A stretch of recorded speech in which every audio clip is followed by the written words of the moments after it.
Welcome to Uncle Bob's Magic Cabinet, a mother-daughter podcast on all things magic and pop culture.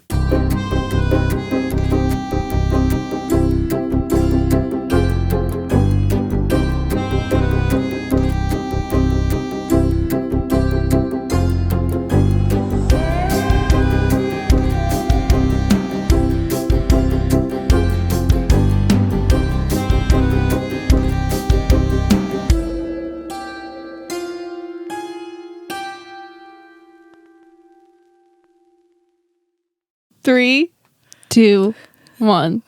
And we're on. On. I feel like we've been on for like 10 minutes. I know. We've got the giggles today, everyone. Sidebars. Oh my God. Hi, I'm Leigh. I'm the daughter. I'm Lori. I'm the mom.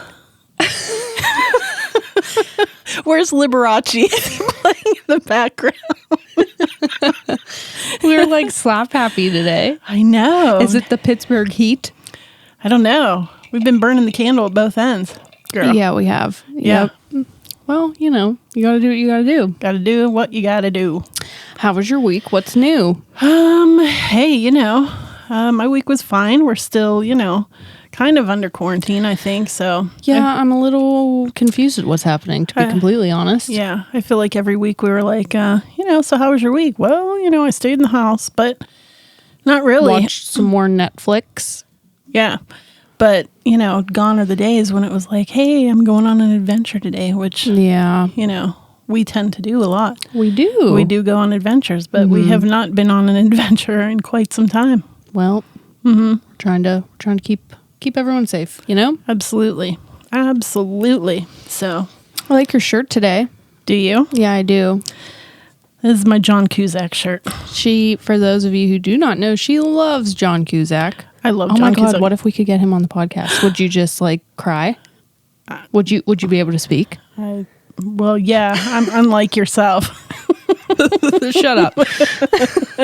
I do love John Cusack. I feel like I grew up with him. Yeah. I think we're the same age. Oh, really? But I've been following him since, I know. Would you say he's your biggest celebrity crush? I wouldn't say it's a crush. I just Liar. think, no, he's my favorite actor. Okay. Yeah, he is my favorite actor. Mine I think is he's Denzel. cool. I know. I love Denzel Washington. If he came on the podcast, I think I'd faint. Yeah. I think I would love to sit down and have a chat with John Cusack because I love He seems very smart. love his political views, and I just think he's a cool human being. So, Seems cool. I'd like to hang with him. oh yeah, seems like a cool dude. Or he seems like a righteous dude. Righteous. Oh my God. Yeah. Yeah. Okay. So, how about you? How was your week? It was fun. Yeah. Yeah. I dyed, I have blonde streaks in my hair and I dyed them periwinkle. Periwinkle. Periwinkle. It kind of almost Wow. already washed out, but YOLO, as the kids say. The kids say these days, YOLO. I've reached that level of quarantine where I was like, yeah, I just dye my hair purple. Yeah. Why not? And I like it. I'm going to keep doing it. It's been about a tick since I've dyed my hair. Yeah. For those who haven't seen us before, don't watch us, you have white hair. My hair's white. Yeah. I think you should dye it a fun color. I started dyeing my hair when I was 18, when you were like, oh, it's just the cool thing to do. Right. I didn't need to. But I come from a long line of people who start going gray at 20. I think I got my first gray hair at 21. I'm really surprised I haven't started yet, to be completely honest. Yeah. I think my dad was completely white in his early 20s. So I started going, and then so I just kept dyeing it. And then, that gets expensive. It's a lot of upkeep. It gets expensive. And then I was doing it myself and talk about with the box dye. Yeah, talk about Hot Mess Express right there. It's my gosh, it's up your nostril, get it all up over your your elbows. forehead. Oh, it's everywhere. You can't get it off. And then it only lasts a couple weeks, even if you go to the salon. Oh, and it's I know. 4 weeks, I start getting the skunk stripe down the I always go to the salon and I'm like, I want this to last. Like, make it permanent. I don't care. I'll go to the grave with it. Just make it last. And then they're like, yeah, definitely. And then 2 weeks later, it's gone. I'm like, what is it? Somebody told me once it's like my hair texture. So I wonder. Do you think it's just our hair? I wonder if I passed that on to you. Great. Thank you. You're welcome. Then remember, I'm known for wearing a lot of scarves on my head. Yeah. Scarves and hats. Yeah. I mean, I love it. I love a hat. Love a hat, love a scarf. But a lot of the reason was to like cover up the gray because it was like, I don't have time to like every 2 weeks. So right. I think I like it. It's been quite a number of years. And I was just like, hey, remember when I like buzzed it all off? She buzzed her hair off. Yeah. And at one point you did dye it neon pink. That was fun. Yeah. Yeah. Looked like a pink traffic cone. I did. Yeah. Traffic cones aren't pink; they're orange. I said pink traffic cone. Oh, pink neon. It was that bright. Maybe in the valley. In the valley, it's a traffic cone in the valley. A valley girl traffic cone. Yeah, that was a good one. Mm-hmm. Yeah, but my hair was so short just to get rid of all the dark and start fresh. I look like my Aunt Lola. My Aunt Lola. She's from Braddock. Yeah. Braddock, Pennsylvania. And she used to wear her lipstick like way above her lip line. Yeah, that's all I needed. I just needed like some of that. Oh my God, you could have been here for Halloween. Frosty pink lipstick.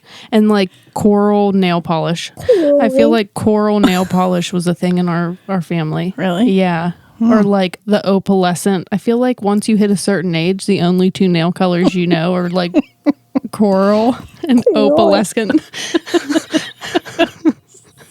Stop. Not to drag anyone, but do your thing. So before we started filming, we were talking about, our age, or not the age, but our differing generations. I have switched my notes to my laptop. You switched your notes to the laptop, and then you're like, don't look at my notes. And I'm like, dude, I could not read that if it were right on top of my face. You need some glasses, girl. I have glasses. Well, why aren't you wearing them? Why aren't you wearing yours? Why? I got my glare. I got my contacts in. Glare. Yeah, that's true. And I have mine all written down nice and neatly. Mm-hmm. And I used one of your colored pens. So we were talking about how you have a collection of pens.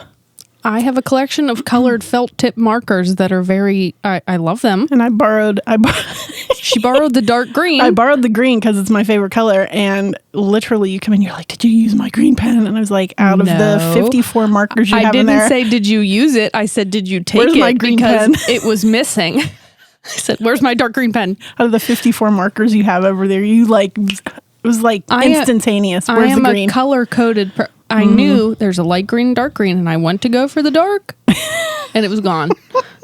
I will have to... Don't try me. ...obtain my own set of markers. You can share. Just put it back in the cup when you're done. That's all I asked. Oh my gosh, that's hilarious. Yeah, so I am wearing my John Cusack shirt today because it rocks. Of, your topic. I'm wearing my High Fidelity t-shirt. Yeah. But... Does your topic involve my John Cusack? Does involve John Cusack. Oh, I'm excited. Yes. Okay. All right. So what are you talking about today? All right. You want me to jump in? Jump on in, girl. Okay. I'm a little nervous about this one. Why? I don't know. It gives me the heebie-jeebies kind of. Really? Yeah. We're going to go a little mythical, which I hope that people are down with because I think it falls under the magic umbrella. Okay. Mm-hmm. I'm going to do the Mothman Prophecies. Interesting.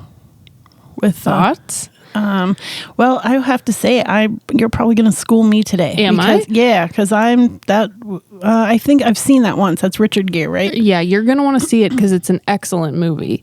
I have seen it. Yeah. It's been a while, but that's not one I go back and watch again and again. I would if I were you. Watch it again. Mm-hmm. It's close to home. Like it takes place close to like West Virginia. It takes place in Richmond. Let me just check. Let me fact check. Nope.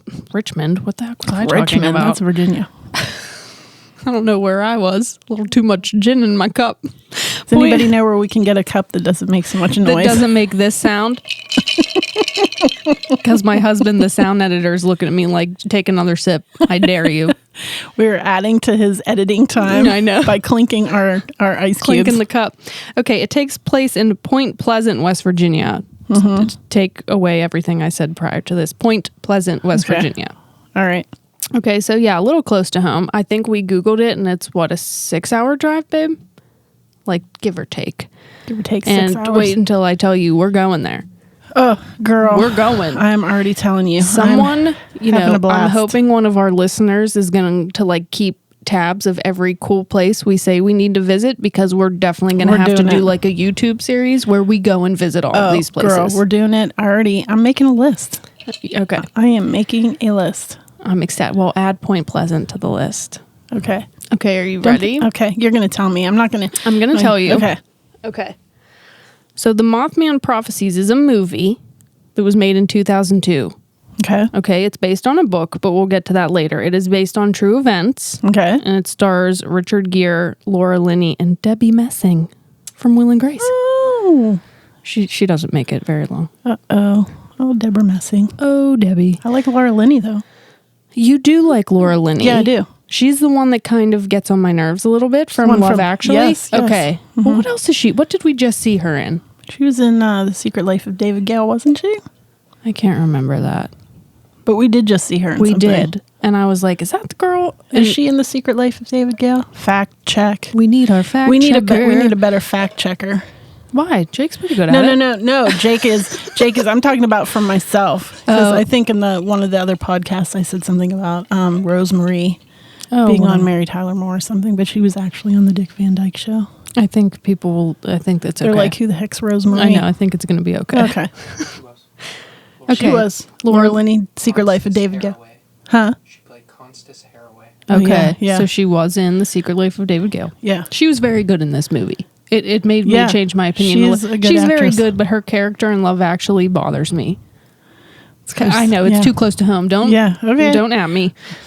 I'm not going to get my Don't drag me like that. Freudian pen out. No. Oh my God. Okay, so I'm going to recap the movie. So here's your spoiler alert. I do think that people would love this movie. I had only seen it once prior to this and kind of forgot about it. And then I was like, I should go back. And I was like, dang, it gave me the creeps. Was there a sequel? I have no idea if there was a sequel. Fact checker. Yeah. How would there be a sequel? Oh, actually, never mind. I know how. Okay. No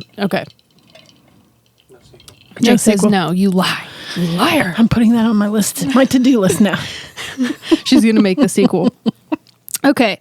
So the movie, like I said, 2002. So me and Jake were talking, and we love early 2000s movies because they have like the soundtracks are like this. It's such a weird vibe of like, I don't know, rock music, but it's kind of like emo. It's very like a time capsule of the early 2000s. Do you know what I mean by that? No. Like the creepy. Okay, so like take what's that one movie with the girl that Jake likes? Queen of the Damned. Oh, yeah. Think of the music in Queen of the Damned. Okay, yeah. Okay, that's to me is like every early 2000s movie. It has that kind of soundtrack. Okay. Yeah, with the girl. With the girl. No, Aaliyah is her name. Thank you. Known as Aaliyah. Okay, so the movie opens. A couple is buying a house, Mary and John Klein. So Mary is Deborah Messing. John Klein is Richard Gere. Okay. They buy a house. It's like a dream come true. And as soon as Deborah Messing says, this house is my dream come true, I'm like, oh, bye-bye. and goodbye. So they're driving home from, the dream come true. And she is driving. And she sees something that hits the car. And she wrecks. And she smacks her head. Is it raining? No, I don't think it was raining. Okay. No, everything was fine. Okay. And then she just sees something, and you get a little bit of a glimpse of it, and she wrecks the car, and she bumps her head. Okay. She wakes up in the hospital. She's freaking out. She says she's still seeing things. She's like having visions of this thing that she saw. Okay. It turns out that she has a tumor. Uh-oh. And she goes bye-bye. Oh, no. Okay. But there's this nurse that says to John, the husband, she knew she was going to die. She was drawing angels, and he's going to like collect her things, and he looks in this notebook, and there's all these weird drawings of what we know now to be the Mothman. Okay. Okay, so like this dark shape with glowing red eyes, and she had drawn like thousands of them. Oh. Okay, so that is In just the few days she was in the hospital. correct. I said, who smuggled in some colored pencils? As long as they weren't Leanne's.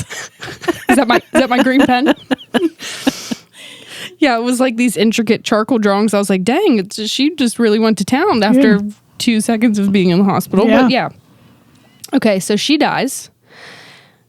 He finds these drawings. He goes out to like inspect the scene, and he realizes that on the front of their car, there's like this imprint, like this body imprint of like it's something with wings, but it's very large. Okay. Deborah Messing goes bye-bye. Okay. Then in the movie, she's out. Scene. She did good. You did good, kid. Bravo. Okay. Flash forwards 2 years. Okay. I believe he's like a writer. Okay. John Klein is like a writer at the Washington Post or something. He seems very like he's important. Okay. He seems like he is. Right. We're not sure. He's supposed to be, so he lives, that's why I said Richmond. Oh, he lives in Richmond. He lives in Richmond. Okay. See? You weren't totally off base there. It wasn't the gin. I'm smart. That's where they live. Okay. Okay, so that's where, what'd you say? In Washington, D.C., I thought. No, he doesn't. Oh, Does he? Never mind. Jake's correcting me. He lives. Where's the Richmond coming from? I know where it's coming from. I got it now. He lives in Washington, D.C. because he writes for the Washington Post. Duh. Okay. Oh my God. I swear. He lives in Washington, D.C. That's where this all happens. He is supposed to be going to Richmond, Virginia to meet with Jake is nodding. Okay. Oh. He's supposed to be interviewing someone. For what purpose? For this paper that he works at. Okay. He's going to Richmond, Virginia. Again, not stupid. It did have a place in here. Gotcha. I was just a little confused. Mm-hmm. He's going to Richmond, Virginia. Okay, so Washington, D.C., I'm really bad at maps. Richmond, Virginia, kind of close.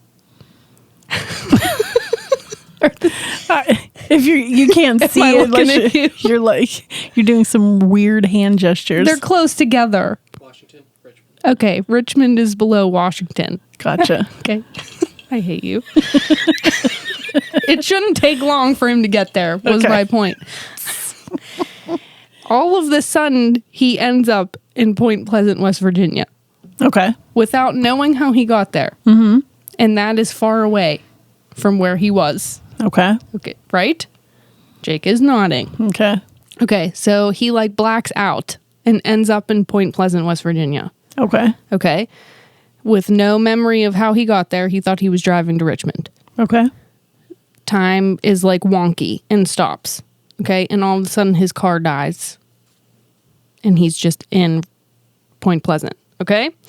Gotcha. Turns out all of these weird things are happening in this town. People are seeing strange things. They're getting weird feelings. There have been multiple reports of a moth-like creature with glowing red eyes.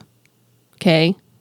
And where have we? It was in Debbie's notebook. It was in Debbie's journal with the charcoal drawings. Okay. So he's like, whoa, you get it. Okay. He starts receiving weird phone calls that know a lot of things about him. Okay. Okay. People in the town are getting premonitions. There are, these weird figures are calling people on the phone and telling them things. Mm-hmm. Or they're like whispering to them in dreams okay. And you said this is based on true events. This is based on true events. Okay. I like it. I know. So here's where the magic comes in. Okay. Because people are like having these premonitions. So this one guy who's like, he's supposed to represent a lot of actual people that had these accounts, but this character wasn't actually real. He's just supposed to be like, a meshing. An accumulation. Correct. Okay. Okay, so he hears this voice in the sink. In the sink? In the sink. Okay. He hears a voice in the sink, and the voice tells him that 99 people will die, but not to be afraid, and he keeps saying, Denver 9, this voice. Okay. So this guy tells John Klein this, because at this point, John Klein is staying and trying to figure out what is going on because of the tie to his wife. Okay. Right? Right. Okay. Turns out after that guy hears the voice in the sink, Denver flight number 9 crashes and 99 people die. Like immediately after this voice tells him this. Okay. multiple people were having visions of drowning, and this one character has a vision of her going into a body of water, and around her she sees a bunch of floating Christmas presents. And she knows she's dying, she says, in this dream. Okay. Okay? It turns out that in history, this is what they say in the movie, that the moth, okay, is a psychic tortured soul trapped in a hellish realm. That is what the moth symbolizes. Really? I know, right? And that's what they say in the movie? That's what they say in the movie. Okay. Yeah. Ukrainians call this thing the Mothman, and it always appears before really bad events. Okay. He's like a warning. He didn't show up at a couple of mine. Where was he at? Could have used his help. Okay, go ahead. Well, so that's what they're saying in the movie, but in the movie, and then when I fact checked, no one is really sure if the Mothman, or I'm a little unsure if it's one Mothman or if it's like Mothmen. Like, are there multiple Mothmen, or is it just one? Generational Mothmen? Correct. Yeah, I'm not really sure about that, but it is not. We don't know if he's causing these events or if he's trying to help warn of these events. But regardless, he seems a little menacing. Okay. Right? Okay. Okay. In the movie, they say that this figure, this moth-like figure, shows up in cave paintings and that he is not a part of physical reality. He lives on a different plane. That's why he's so mythical. Okay. Okay? Most people are not sensitive enough to see the Mothman without some kind of trauma having happened to you. Hence why John Klein is kind of... Gotcha. Mm-hmm. Okay. Or why Mary Klein saw the Mothman because she had a tumor. Right. So the Mothman was warning her about the tumor. Okay. It appears differently to everyone. And then this voice tells the guy in the sink again that there will be a tragedy on the River Ohio. Likes to hang out in the sink. He really likes to hang out in this guy's sink. Okay, a tragedy where? On the River Ohio. Okay. Yeah, so he appears in this guy's sink, but other people are seeing it. Okay. So all the while this is going on, while this guy's hearing him in the sink and he's calling John Klein on the phone and he knows a lot of stuff, other people in the town are seeing this figure. Okay. So it's a large man-like figure, face unrecognizable except for two giant glowing red eyes, and it has wings. Okay. Hence the Mothman. And it can fly. Got it. Okay. Oh. Because of the wings. Okay. So after it says that there's going to be a tragedy on the River Ohio, the scene in the movie, they're all on the bridge. Okay. Over the Ohio River. The bridge starts to shake. Shimmy. Shimmy and shake. Shimmy, shimmy. Something happens. The bridge collapses. A bunch of cars go in the river of Ohio. The river of Ohio. 36 people die. Oh, bummer. Yeah, kind of sad, right? Mm-hmm. After this, all sightings of the Mothman in Point Pleasant stop. What year was that? So in the movie, it seems like it's supposed to be present day, like 2002, but in reality, it was 1967, I believe. Ooh, the year I was born. Mm-hmm. Interesting. Right? Mm-hmm. Okay, so now I'm going to fact check. Okay. Okay, how do you feel? How do you feel about that? Wow. Kind of creepy. It is a little creepy, yeah. But, not unbelievable. Right? Right. I think that's kind of why I'm creeped out. I'm like, well, I'm kind of down with that, right? Yeah. Okay, so what is true? So the movie was based on a book by John A. Keel, who was a paranormal investigator who went to Point Pleasant in December 1966 to explore Mothman and other supernatural sightings. Okay, so apparently there was a, There was a string, yeah. So there, let me see. In on November 15th, 1966, two couples spotted a man with large wings in the middle of the road. They stopped, looked at it. It had the glowing red eyes. It had the wings. They tried to drive away from it. It flew at them at like 60 miles per hour and followed the car, is what these people were saying. And my first reaction was like, were you guys high? My first reaction would be, I think I just crapped my pants. What you're smoking? Yeah, right? Right. I'd be leery of like telling people that because, you know. Right. They're like... many people would not take you seriously. Exactly. Okay. But, okay, so as far as John A. Keel, right, the books that this movie... Here, there's Nanook. Everyone say hi to Nanook.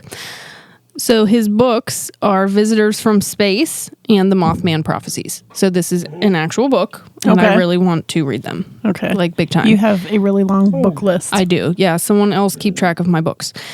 He was not married, so Deborah Messing's character was completely fabricated.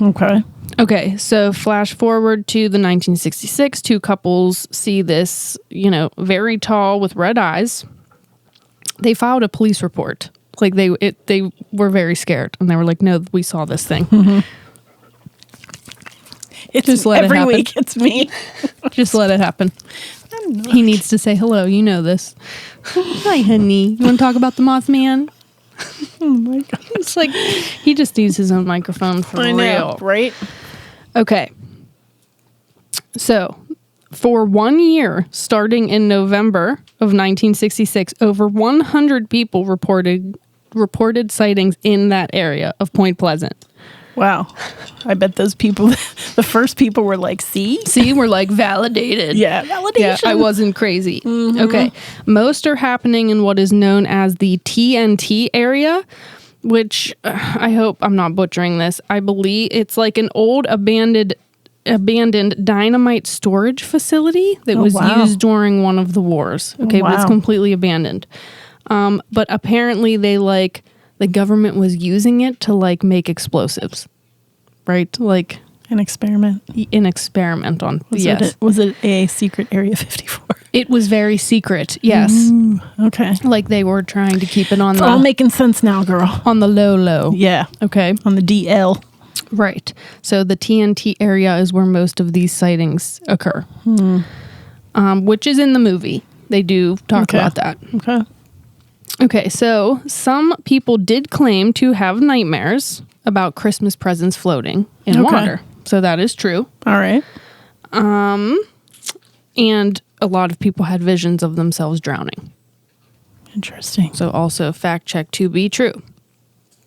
Okay, besides the dreams, though, I could not find anything of like, how the guy in the sink was told that this flight was going to crash. I couldn't find anything like that where this Mothman was telling people like actual things that were happening. Okay. Couldn't find anything like that, but people were reporting that their phones were ringing off of the hook and that there was weird static noises like that was actually happening, which is a big thing in the movie. Okay, so again, true. It is believed that this is like a mass hysteria thing because this place was very small, not a lot happened in this town, and so like one person says they see it and then people just start to believe that it's true and then they think they're seeing it. Smoking the wacky weed.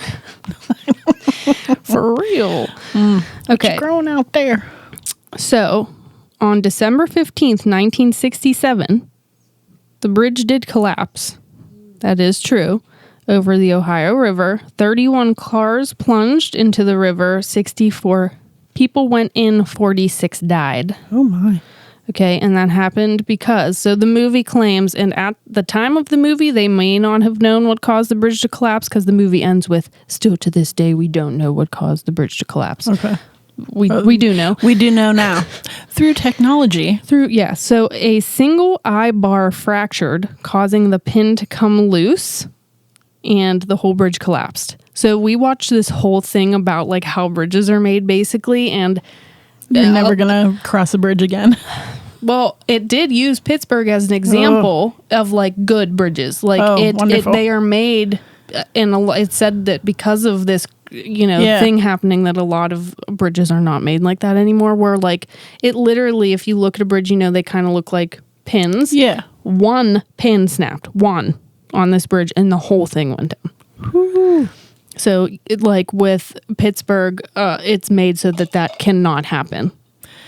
Yeah, many people might not know, but Pittsburgh is the city of bridges. Yeah, I know. Yeah, we got a lot of bridges here. We do have a lot of bridges. Yeah. I know when they brought that up in the documentary, I thought they were going to say the Pittsburgh bridges were like bad. And I was like, oh my God, I'm never crossing a bridge again. You'd never go anywhere. I wouldn't. You'd just like, now we're in quarantine. Well, yeah. It's fitting now.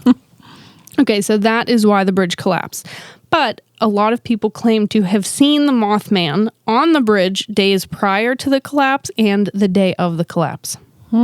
Okay. But it is true that after this, all sightings of him stopped in this town. Weird. Right. He's been seen in other towns? He has been seen elsewhere. Oh my gosh, he's traveling. He's traveling. He's a traveling Mothman. Correct. Like the traveling Wilburys. So, rumors are that people claim to have spotted the Mothman before the events at Chernobyl, which was in 1986. Oh, Lord. And before 9/11. Oh, wow. I know. Wow. I don't know how much truth is in that. I didn't dive too deep into that because, to be honest, it kind of freaks me out. Yeah, I bet. But, and also, and I didn't look into this, which I'm going to more, in Chicago in 2017, sightings of him popped up. Really? Yes. Did something happen in Chicago? Not that I could find. Which is where John Cusack is from. Oh, there we go. Would you look at that? It's the tie-in. I know. So, he has been seen other places, but after the bridge collapse, gonzo. In that town. So people were saying, did he cause the bridge collapse? Or he's just forewarning? Or was he warning you? I feel like he's warning. I feel like he's a nice guy. I feel like he might be trying to help you out. With allergies, that's why his eyes are so red. Right. Oh, okay. Jake is telling me it's called the Silver Bridge. Oh, okay. The one that collapsed in Point Pleasant. Yes, my bad. Okay, so there are some, people trying to debunk, of course, and they're saying that what people could have been seeing. So the general conclusion is that people were actually seeing something, but it wasn't Mothman. Okay. They are saying that it could have been a mutant sandhill crane bird, which is like this big bird that has red eyes. And they're saying that because it was next to this TNT chemical plant, that there could have been some spillage in the river and that it could have led to this mutant bird. Which is kind of scarier than the Mothman. Right? I think I'd be more scared of that. A mutant crane. Yes, because in 1981, which obviously is after this, but still they found that there was like a red water seep directly in the river. Ugh. Jeez. So it could have really, and these birds are found in West Virginia. Oh, wow. It could have caused a mutant bird. Ugh. Wow. But I tend to believe that it was actually Mothman. You go, girl. Also in the town, which I would like to dive more into, there were also sightings of like UFOs and stuff around the same time. Well, yeah, because there's a big UFO. It's Kecksburg or something. That might be another podcast episode. Let's get into our lingo. Episode. Okay, so that's about where I leave off. I did want to say, though, that Point Pleasant is now booming because of the Mothman. They have a Mothman festival that started in 2002, along the same time as the movies. And there's a Mothman museum where they have props from the movie. And there's also a Mothman statue in the middle of town. And this festival brings the town a lot of money. So they kind of embrace the Mothman and brings revenue. And we're going. So put it on the list. Yeah, so that's where I leave off. I think that this is super cool. Also kind of creepy. I think that if you see the Mothman, look out. Look out, dog. I think he might be warning you of something. Something's coming. Yeah, I don't think that it's a mean creature. I think that he might be warning you of something. Ominous. Yeah. An ominous presence. Right. Yeah. Ooh, I like it. So I was a little shocked at how many that this was actually a thing. That people were giving police reports about seeing this Mothman. That's really interesting. Wow. I love it. And it's interesting because my topic today is also based on true events. Wow. Okay. And are we we segmenting? Are you done? Yeah, I'm done. Are you? Okay. Should we just dive right in then? Do you have any thoughts on the Mothman? I mean, heck, I think that's really interesting, and I hope that I don't see him. One, I would probably pee my pants, and two, then I'm like, I'm not going to be getting on any planes or anything. Right? Right? I know. Yeah. Not going over any big bodies of water. Yeah, for real. Now I'm going to be looking at bridges a little weird. I would recommend that movie, 10 out of 10. 10 out of 10. Cool. Super cool I'm going to movie. have to go back and revisit that. I haven't seen it like in forever. Yeah. Probably like when it first came out. Yeah, you're going to want to watch it. Okay. I'll revisit. All right. All right, give me what you got. Yeah. So my topic is also based on true events. And I today am doing Midnight in the Garden of Good and Evil. Ooh. I love it. I love that movie. I love that movie. And, I think I'm in a small population of people that love that movie. Really? It was a box office flop. What? Yeah. So it was done in 1997, and it's considered an American crime drama and actually based on, real life events. It's based on a book by the same name that came out by John Berendt, 1994-95. It was on the best-selling list for 216 weeks. And as far as I know, according to my research, it remains the longest standing New York Times bestseller. Wow. Right. That's a medal. I did read the book when I was younger. Right. I had several copies of the book. I would always collect them whenever I would find them. Very pretty cover. But beautiful. Yeah. There's so many things in this movie that are characters themselves other than the cast, which, I'm going to talk about. Okay. But, so then they decide to make a movie out of it. And it is directed and produced by Mr. Clint Eastwood. What? Yeah. I didn't know that. Yeah. Okay. Fascinating. And it had a $30 million budget and only took in $25 million at the box office. So, What a flop. yeah. So it was kind of a box office flop. Again, odd because it did have a star-studded cast. It had a stellar cast, but it was long. Because I watched the other night and Jake was like, "Oh my gosh, enjoy that 3 hours." It's like almost 3 hours long or something. I love it. So yeah. But yeah, it's a long one. So get some popcorn and settle on in. So it stars he who shan't be named, Mr. Kevin Spacey. Yeah. Which we're not going to dive into that whole topic because what a crushing blow. He's such a good actor. Unfortunate. But he plays Jim Williams. Okay, so who is a real life character. And then we have Mr. John Cusack. Johnny Q, who plays John Kelso, who is actually John Berendt. The guy who wrote the book. Yeah, the guy who wrote the book. So his name was changed. So a lot of the names were changed, but right. And then Jude Law. I love Jude Law. Right.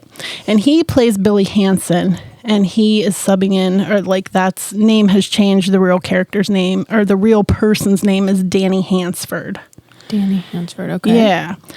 So it highlights the crime of murder by wealthy Savannah socialite Jim Williams and his employee and lover in his antique business. His lover, Mr. Danny Hansford. So Jim Williams at the time is 51 and Danny Hansford is 21. Scandalous.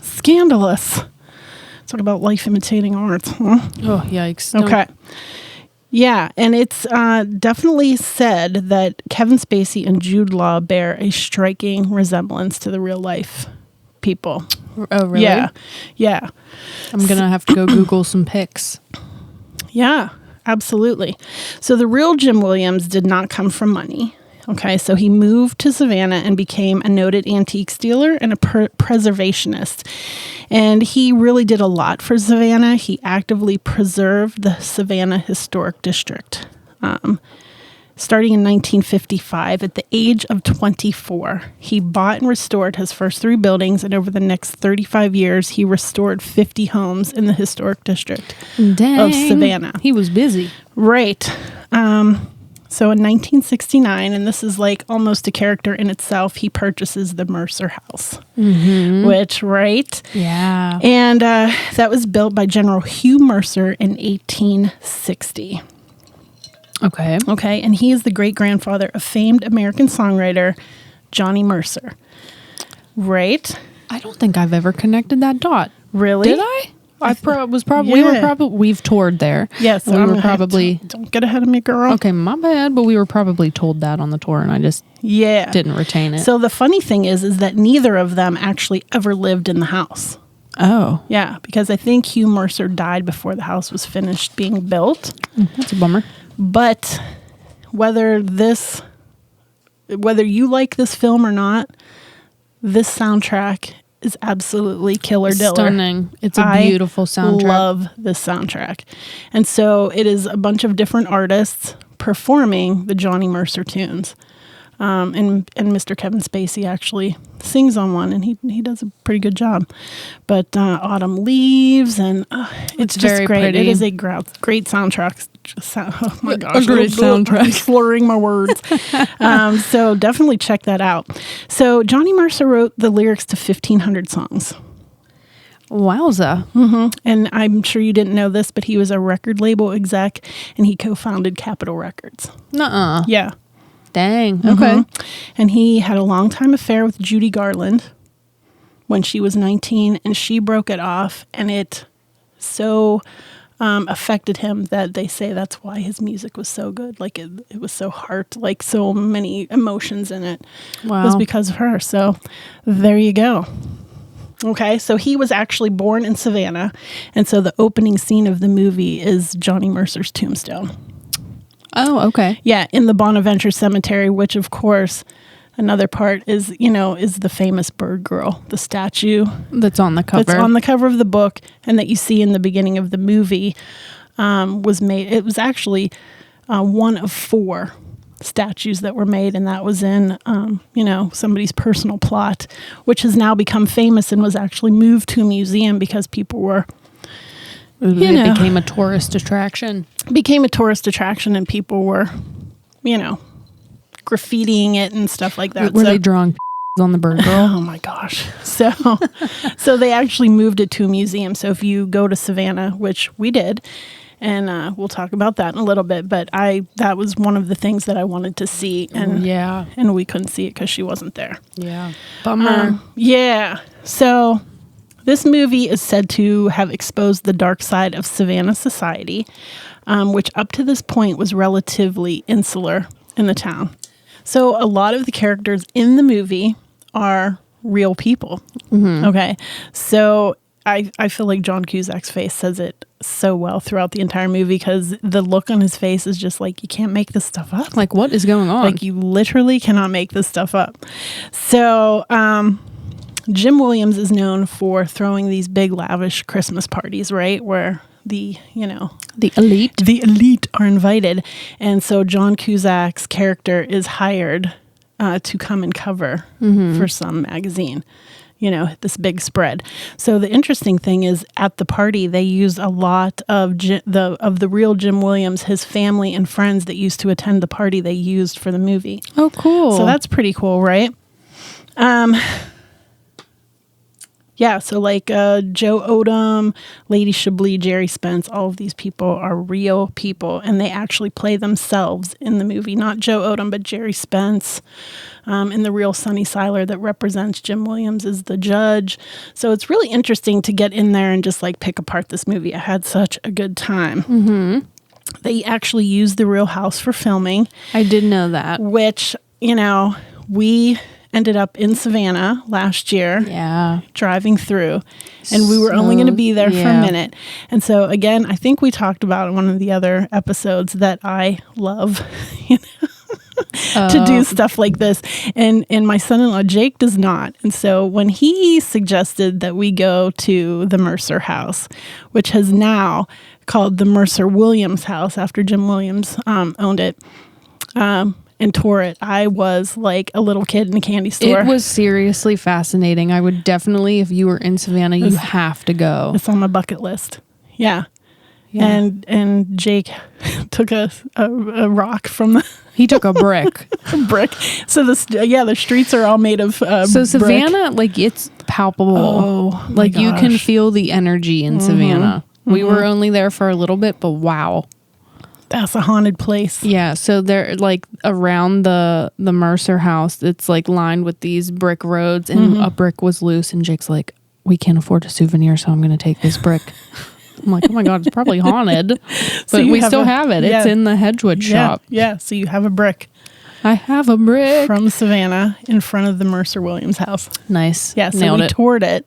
And the interesting thing was like so much of his stuff was there. And he was an antique dealer. And we're not talking about like my antique. No. Where, I go get a Quaker Oats jar. He's like got Fabergé eggs and like one of a kind things. Right. And the art. The art. Oh my God. So I think they said when they filmed the movie that all of the antiques had to be removed and replicas put in there. Because the insurance company would not even cover. I can imagine.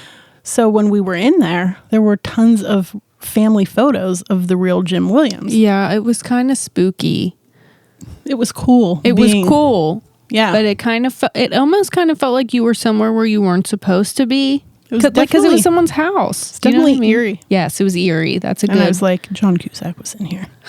Nah. John Cusack's butt touched this pillow. Where do you go? Where do you go? You thought of it. I did not. Okay, so definitely. So Jim Williams' sister now, according to my research, lives in the house. And she runs the museum. Okay. Yeah, so his family still owns and lives in that house. So that's pretty cool, right? So what they don't show in the movie is that there were 4 trials. And he was... Trials? Trials, so before he was finally For acquitted. what?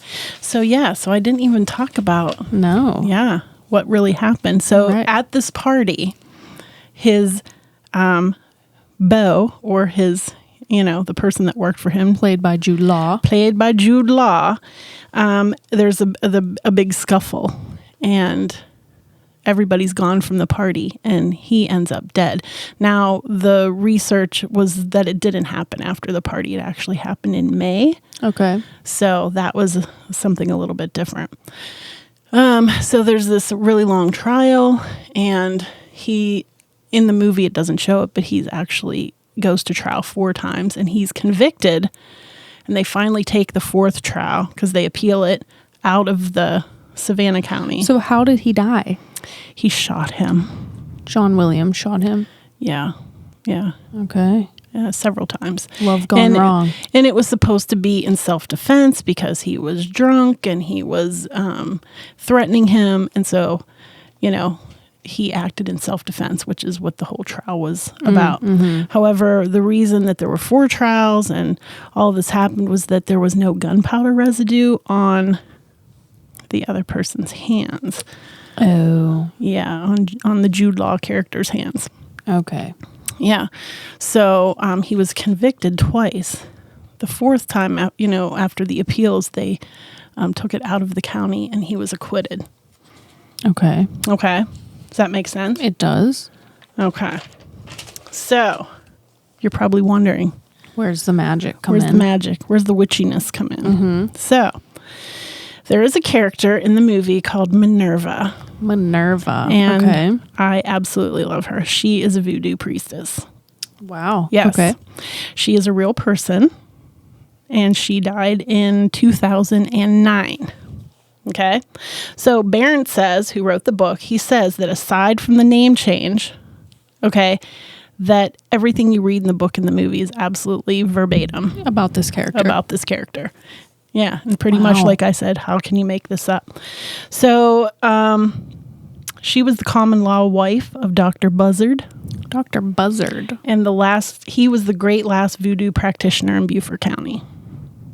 Yeah. Oh. So when he died, she put on his purple glasses and set herself up as a root doctor in Savannah. She was in a surrounding county, I think. So at one point, Kevin Spacey tells John Cusack, you didn't know you were deep in voodoo country, right? Right. And so when he gets arrested, him and John Cusack go to the graveyard and meet Minerva. Like And for help. They're going to do a ritual. And not really against, Jude Law's character or anything like that. It's against the DA that arrests John. Oh, wow. Okay. And so she tells him to basically black out the eyes and sew up his mouth with dove's blood. And that's going to, get him off of the charges. And so at one point in the trial, you see this picture sitting there, and it's hilarious. His name is Spencer Lawton, and he filed charges against Jim Williams. And so Jim Williams is, getting Minerva to do a spell. Okay. Yeah. So they meet in the graveyard to cast the spell. And what I love is that she says you have to meet, it's 1 hour. And it's 1 hour before midnight for doing good and 1 hour after midnight for doing evil. And you need a little bit of both. Interesting. Yeah. And she tells John Cusack to understand the living, you must commune with the dead. I could agree with that. Mm-hmm. So they believe that justice was not done at the end of the trial. So in the movie, and I cannot fact check, I couldn't find what the true details were, was that he feels like he's not going to be acquitted because of the gunpowder residue, and he confides in John Cusack's character that he actually, Jude Law's character, did not pull the trigger and that he just shot him. Okay. Whoops. So, but then when his attorney comes in and says that they didn't bag the hands, and so they can't use it. They can't. Oh. And so then he's acquitted. Now, I'm sure there's some fiction in that. I'm sure that was fabricated a little bit. Yeah. So then he decides that he's not going to tell the truth, but John Cusack's character knows the truth. And so they're saying that he was not... justice was not served. And true to the fact, I think 8 or 9 months after he was acquitted, he died suddenly, Jim Williams, in the same room that Billy Hanson's character Oh, really? was killed. Whoa. Yeah. Okay. Yeah. So why did they So think? they're saying that it was the whole, his ghost, his spirit, was going to get vengeance. Oh. Yeah, so spoiler alert, at the end of the movie, he's laying there dying, and you see Jude Law laying beside him and smiling I got you. I finally got justice. Oh, dang. Yeah. So that's so interesting. Yeah. Yeah, so a lot of voodoo going on, in Savannah. And Savannah, it's we said. Still? Oh, absolutely. Yeah. Yeah. Okay. Yeah, absolutely. And I felt like that. I mean, we were just there last year. Yeah. And I felt like it was completely palpable. There was definitely an energy going on there. Mm-hmm. I love to go to the South. And of course, we talk about plants and my love of plants. Mm-hmm. And the Spanish moss that hangs from the trees, which is a Southern thing. It only grows in the South. And I feel like it's very mysterious and ominous, and it kind of lends to the creepy. And a lot of times in movies, you'll see it as almost a character. It's trying to set the tone. Yeah, and you see it at the beginning of this movie when they're showing you Johnny Mercer's, Right. Yeah. And so you can actually use Spanish moss medicinally for rheumatism. Oh, really? Yeah, and sore muscles. They'll use it in a bath or a tea. Huh. I did not know that. Yeah. But the funny thing about it, it's not Spanish and it's not a moss. Yeah. Who named it? Well, I didn't go that deep into it, but it's actually called an epiphyte. Epiphyte. Which means it grows upon other plants, but it's not a parasite. So a parasitic plant will latch itself to another plant and take its nutrients from the other plant and harm it. This doesn't. It gets its nutrients from the rain and the air. But it lives on the other plants. So if it would get blown out of the tree and hit the ground, it would not survive. Oh. And it's actually a member of the pineapple family. What? Right? That's odd. Yeah. Okay. So I thought that was super interesting, and it makes me love Spanish moss even more. Yeah, well, how cool. I know, right? Wow, it's such a beautiful plant. I love it. So what do you think about that? Because when we went to Savannah, I told you I could live there. Yeah, I would like to spend more time there. I mean, we were literally only there for a few hours. It definitely, I think it is the most mystical place I've ever been. Like there was definitely this feeling in the air of like there's some old magic going on here. Oh yeah. Like it like seeped into the ground. Just like architecture of the buildings. The buildings are beautiful. The Spanish moss. It's beautiful. Yeah. And of course you can tour the Mercer Williams house. Which and you see a lot of what's in the movie. Right. And that's exciting to me. And the real I photos would recommend it. Definitely going to see the bird lady statue not in the Bonaventure Cemetery anymore, but at the museum. Mm-hmm. And I love this movie. It's a great movie. I think it's a great movie. Yeah, I do. It is a little long. It is long, but again, and I did want to tell you, you know what was really interesting? You probably won't know this. Look, she's trying to get one over on me. What? I am. Because there's a scene where they go to this Clancy's restaurant twice. Like there's a shot taken in this restaurant twice. And James Gandolfini plays diner cook number 2. What? Do you see him? Yeah, you see him, but it's uncredited. It's an uncredited role. Was it like one of his first roles? No. What? No. And it's actually only like a couple years out from, because... Oh, I was going to say in 97, wasn't The Sopranos? No, 2000. What did I say? Oh, yeah. The Sopranos started in I don't know. I don't know what year. Wasn't it the late 90s? Fact check. I think it was. 1999 was the first. Yeah. Oh, so this was 97, right? Is that what I said? Yeah, you said 97. So it was like 2 years out from The Sopranos, and he plays diner cook number 2. His best role. His best role. And there's a character in there called Luther Driggers. And he's like a chemist that wants to poison the city if he's in a mood, and he has these flies buzzing around him. Oh, yeah. And he's the guy from Salem's Lot that creeps us the heck out on the chair. Know that. But he also, you wouldn't know this because it's, before your time, but there was, when Clint Eastwood was younger, he was like famous for these movies called Any Which Way But Loose and Any Which Way You Can. And this character, his name's Jeffrey Lewis, he was his sidekick in those movies. And so since Clint Eastwood, directed this, he was in it. Oh. Yeah, so those are the cool. 6 Degrees. Yeah. So those are some cool little fun facts. I like it. But the fact that James Gandolfini was in there, I thought that was pretty interesting. Yeah, I had no idea. Now I'm going to have to go back and look out for him. Yeah. So what do you think about the murder? Do you think he did it? Do you think I definitely think he did it. Yeah. Yeah. And shady. 100%. Yeah. Mm-hmm. I don't know why I've always felt like that. I just kind of no, you did it. Yeah. Yeah. Right. Yeah, I think that you should go watch the movie because the scenes with what was the Minerva are fascinating. Yeah. I like them. Yeah, she's like the best character. And Lady Chablis is a good Lady character. Chablis, and she plays herself. Right. Yeah, I think that it is for anyone interested in this kind of stuff, I think that it is definitely a good watch. I've heard that the book is better. Yes. So if you're a reader, maybe read the book. Mm-hmm. Well, and you've done both.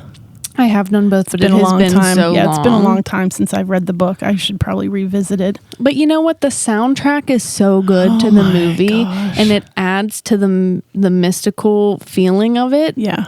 I just feel like when you put that soundtrack on, or when you're watching the movie, that you're partaking in some kind of spiritual practice almost. I don't know. It just feels very.